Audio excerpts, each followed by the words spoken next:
was something about like, if Michael B. Jordan calls my wife, she wouldn't even answer the phone. I didn't know if he was saying that he's so attractive that she wouldn't think about doing that, or she's just so loyal that she wouldn't do that. That's my theory. It's about always staying on the grind, even in the off season. 'Cause where I'm going now can't touch me. It's my time now. My world, my life, my life. So, I really hope you guys can hear me well, but the AC going crazy. She going crazy over there. But basically, I'm staying up past my bedtime to do this video because J. Cole and I, we've had our differences. I feel like sometimes, he makes his mistakes, but we all make mistakes. We're all human, and I still have mad love for him. So I'm Christian. If you're subscribed, you already know the vibes and you know my name. But if you aren't subscribed, now you know my name. So today I'm going to be doing a review on J. Cole's The Off Season. So I'm gonna go in order from my least favorite to my favorite. Spoiler alert, there are no worst tracks. There's no bad tracks. I'm just gonna go ahead and spoil that right now. There are no worst tracks, okay? These are just my favorites. These are the ones that made it to my music library. So, starting off with number 4, we have Punchin' the Clock. Punchin' the Clock. I'm gonna read straight from my notes, so it might be a little weird. Punchin' the Clock. It's a very short song, and it's less than 2 minutes. Okay, so within that 2 minutes, he's putting a lot of good information, a lot of good storytelling. The beat, the cadence of his rapping, it's just doing it for me. It's just doing it for me. It's just doing it for me. Okay, then I had a question. So, he might be able to answer this later, but is punching the clock a metaphor for him always being a hard worker and always being clocked in even during the off season?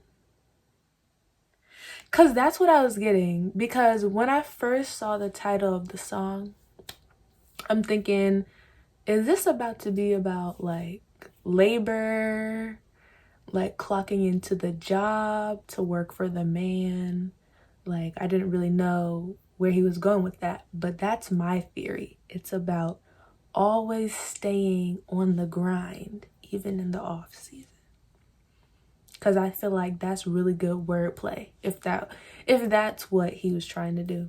My number 3, 100 Mil. So right here in my notes I have, it's the radio bop. So I honestly feel like if I was listening to the radio right now, which I am not, because who's in their car these days? Not I. So if I was listening to the radio, I feel like this is the song that definitely would be played on the radio. because it's just, you know, it's, you know how they like snatch one song off of a project and then they play that on the radio, but like nothing else. Yeah, that's what I'm getting from this song. He made a jab. He made a jab, something about Michael B. Jordan, and it was really funny because it was something about like, if Michael B. Jordan calls my wife, she wouldn't even answer the phone.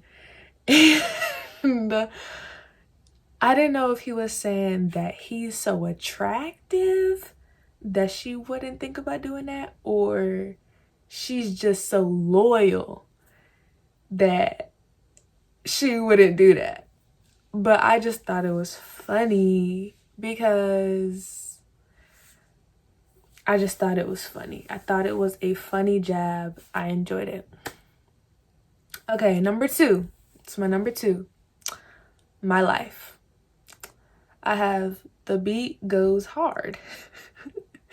And I've never heard of Murray. I've never heard of the guy that sings the chorus, the hook. I don't know.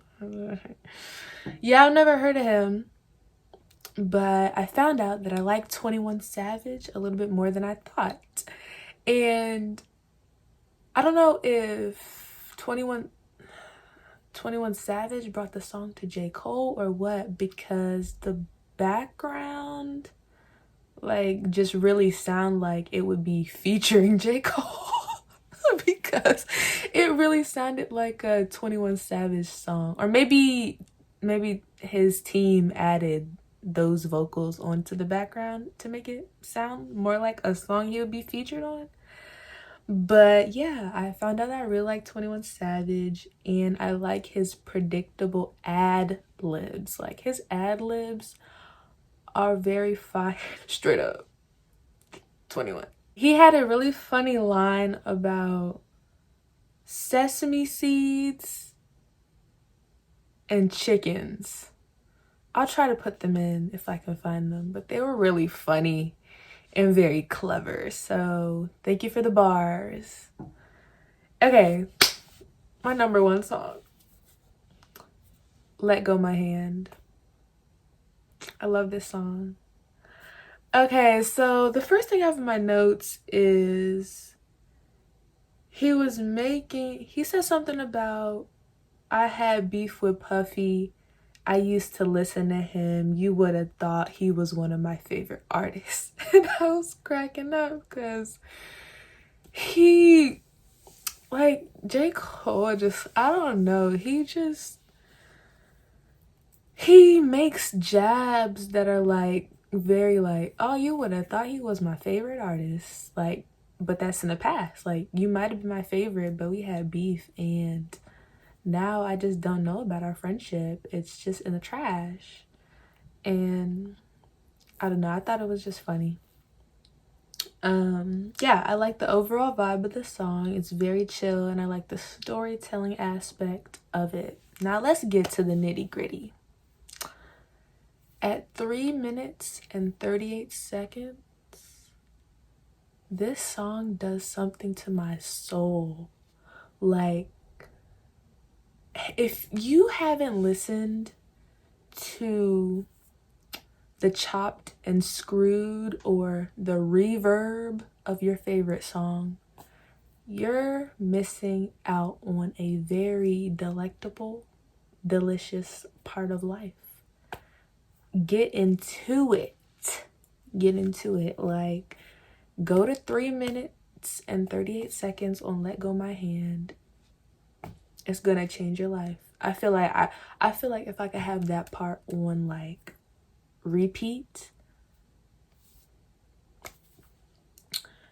Yeah, I don't know if that part of the song is an interlude. I don't know if it's an outro-lude. But all I know is it should have been longer. And he honestly could have made that part of the song into a whole nother song, because the song was already 4.5 minutes. So we're gonna need an extended, just like, you know how Janae did that thing with I can't wait till you come over. Do that. Make it into a whole song. Okay. I also said that I have discovered that my favorite instrument after the saxophone is the piano. And whoever is on this piano, I said, wedding ring. The pianist, who's the pianist on this track? Who's the pianist on this track? Because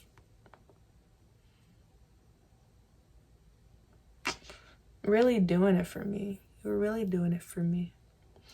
And the last point I have about this song is that the pianist / the keys on this part are really giving me She's Mine.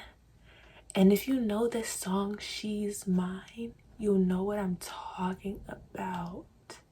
I really just love this last song so much. Like, please, can you just make a full song? Can you please just make a full song out of this song? I just love. Okay, I'm gonna stop. I think y'all get it. I think y'all get it by now. And I really have not been doing music content the way I really want to be doing music content. But now that I have established that natural hair is not really my thing, I feel like I can dibble and dabble into more things. So if you enjoy music content, I know you guys said you wanted me to make another playlist video. I'm thinking about making another 90s R&B playlist. So let me know if you want that. But it's past my bedtime. Well, it's gonna be my bedtime in 4 minutes. So perfect timing that the air conditioning just turned on. Love that for me. But yeah, thank you guys so much for watching this video. Okay, she's really tired. She just keeps talking, so she's gonna go. Okay, bye.